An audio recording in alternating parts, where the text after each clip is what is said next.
電気住職三木大雲です。本日も怪談説法を始めさせていただきます。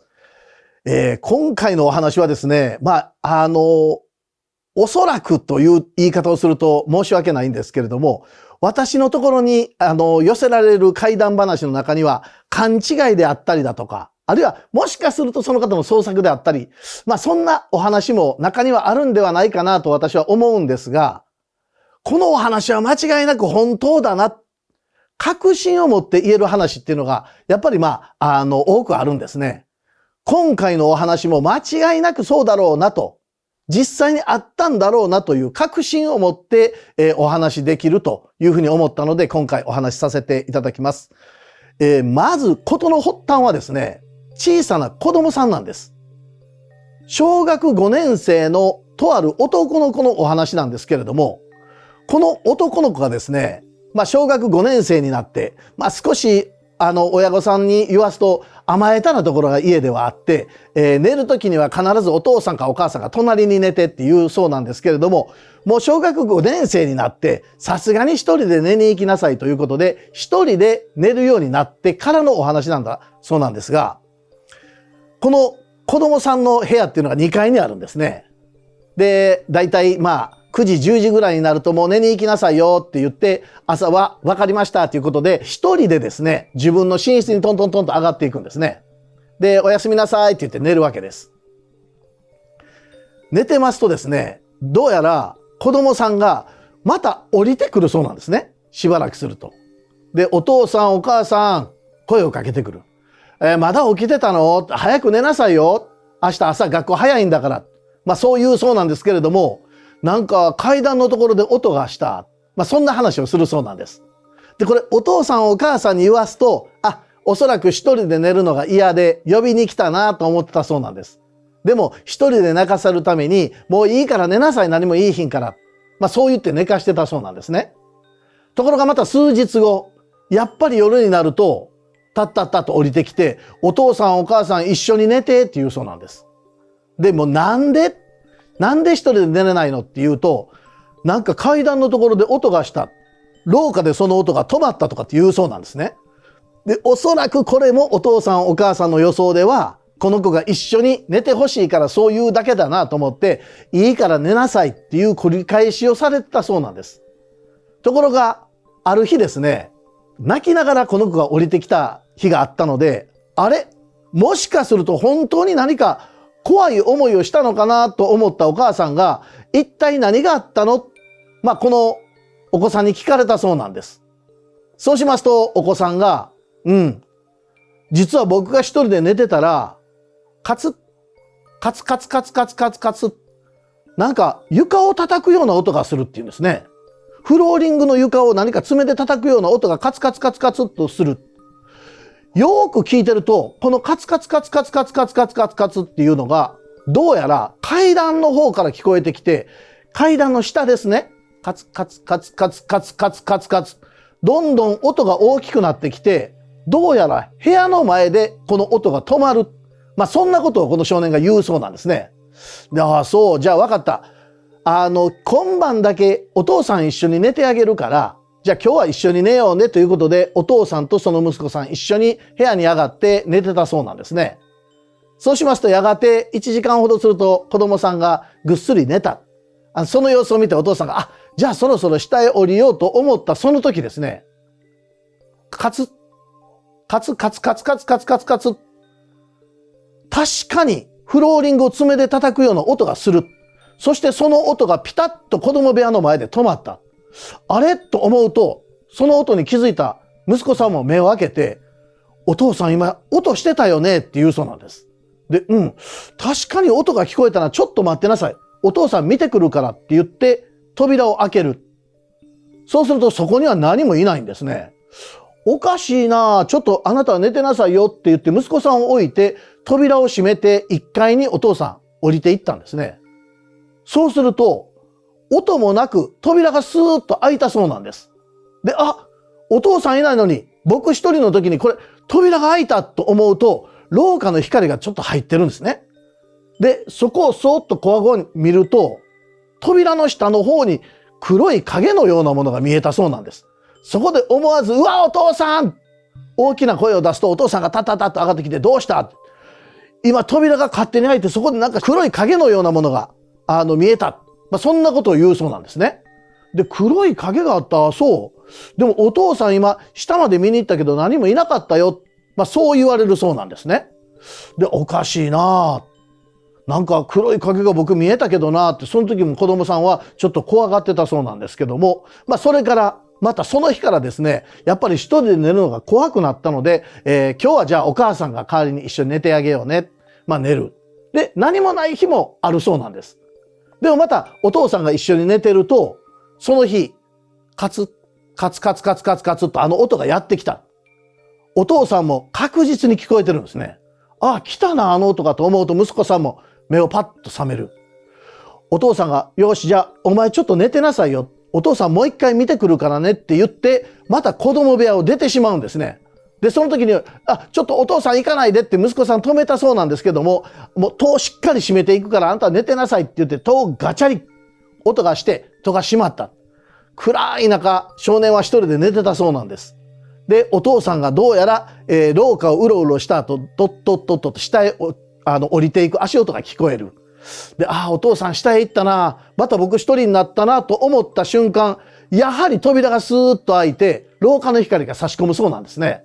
で、また廊下の光が差し込んできたなと思ってパッとよく見ると、そこにやはり黒い影が下の方にある。黒い影何かなと思ってずーっと見てたそうなんです。そうすると、その黒い影の正体がだんだんはっきりと見えてきた。この黒い影の正体は、どうやらこの少年に言わすと、狐だって言うんですね。狐がこの部屋を覗いてるんです。で、間違いなく狐がこっちを覗いてると思ったその瞬間、助けてって大声で言うとお父さんとお母さんがまた上がってきてくれた。その瞬間、その狐は部屋の中に入ろうとしたんですけども、さっと外へ逃げていって扉は自動的にスッと閉まったそうなんですね。で、お父さんお母さんが入ってきて、どうした？今、扉が勝手に開いて狐が入ってきたって説明したそうなんですけど、お父さんお母さんは、いや、狐なんてこんなとこにいるわけない。ちなみにこれ京都市内の話なんですけれども、京都市内で狐を飼ってられたり、あるいは自然の狐が家に入ってくるなんてことはほぼないですから、いや、それはお前の見間違いだよ。そんな感じで終わってたそうなんですが、とうとうちょっと狐と聞くと、こっくりさんがあったり、お稲荷さんがあったりしますから、だんだん両親も心配になってきて、一応ちょっと、蓮久寺の方でご祈祷を受けたいというふうなご相談があったんですね。で、ぜひぜひじゃあ、ちょっと私は、よそへ出てたりするので、副住職もいますので、代わりにじゃあご祈祷を受けてくださいというふうにして、家族で来られた。で、ご祈祷を受けてお帰りになられたんですけれども、それから帰ってですね、この少年が、学校へ行った時にお友達にいろいろこの話をされたそうなんです。怪談説法のお坊さんとこ行ってきたとかね、ちょっと、自慢をしてくれたり。で、実はなんでかっていうと、部屋に狐が入ってきたんだ。そんな話を友達にするんですね。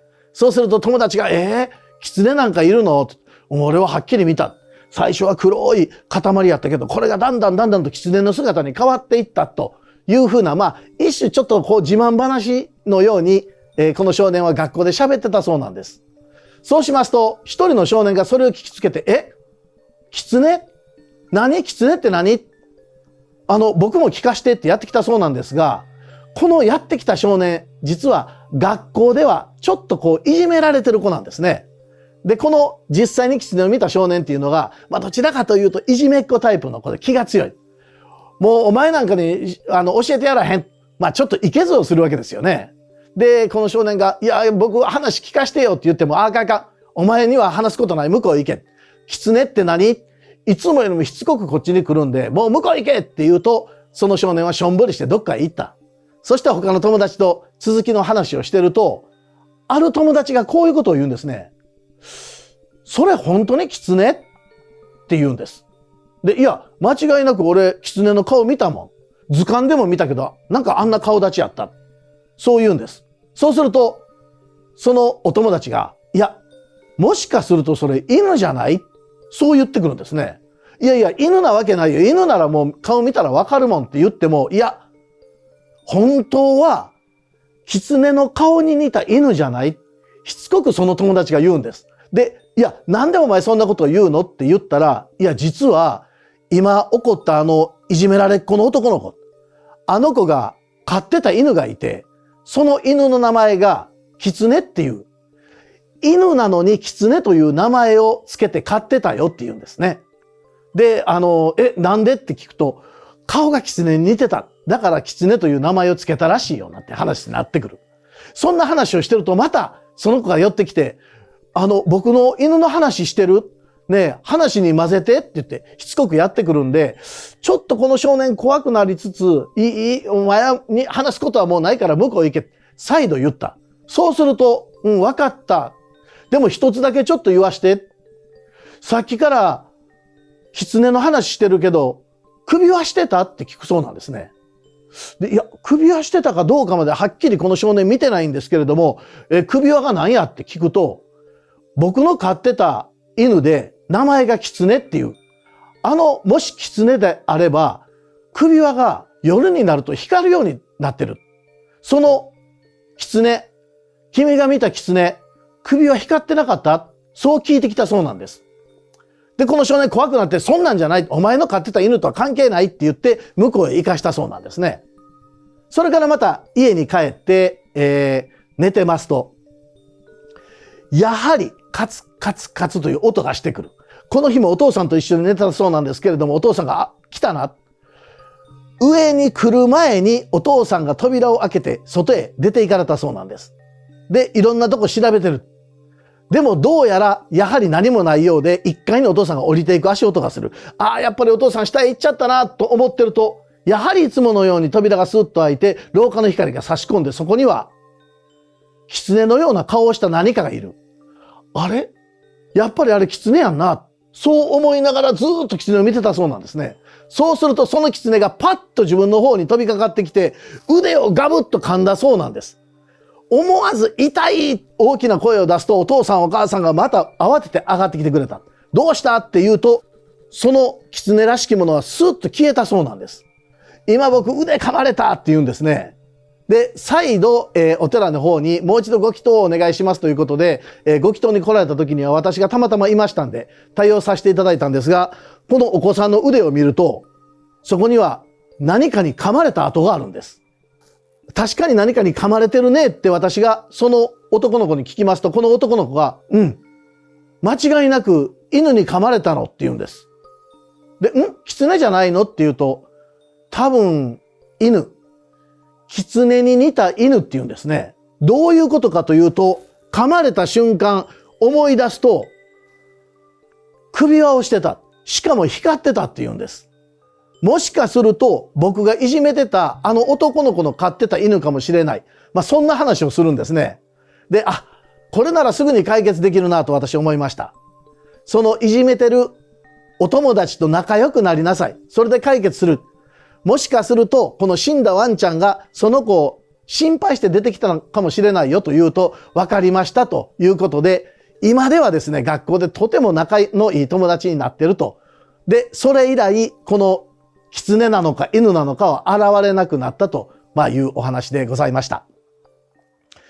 実はこのいじめられてた男の子にも少しご両親がお話を聞かれたそうなんです。で、実は君が飼ってたワンちゃんってどんなの？聞くと、狐に似てる顔してて、僕の大親友だった。そんなこと言うそうなんですね。で、大親友ってどういうことっていうと、実はこの男の子学校でいじめられてますよね。で、先生に相談しようかな、そう思った。でも先生に相談すると、この先生にチクったなとか、クラスでみんなで話し合おうとなると、なんか、もっといじめられそうで怖い。じゃあお父さんお母さんに相談しようかと思った。でもお父さんお母さんに相談すると、僕を行ってらっしゃいって学校に送り出すの心配になってくるんじゃないかな。お父さんお母さんに不安を与えるだけで何の解決にもならないかもしれない。そう思ってた。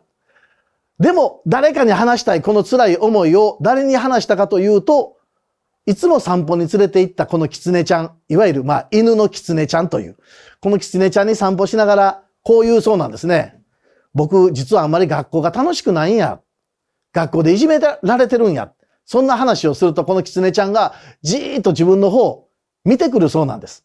で、時にはなんか目を潤ますような、あ、僕のこと分かってくれてるな。なんとなくいつも辛いことがあると、この犬である狐ちゃんに相談してたそうなんですね。で、その狐ちゃんが病気によってこの世を去った。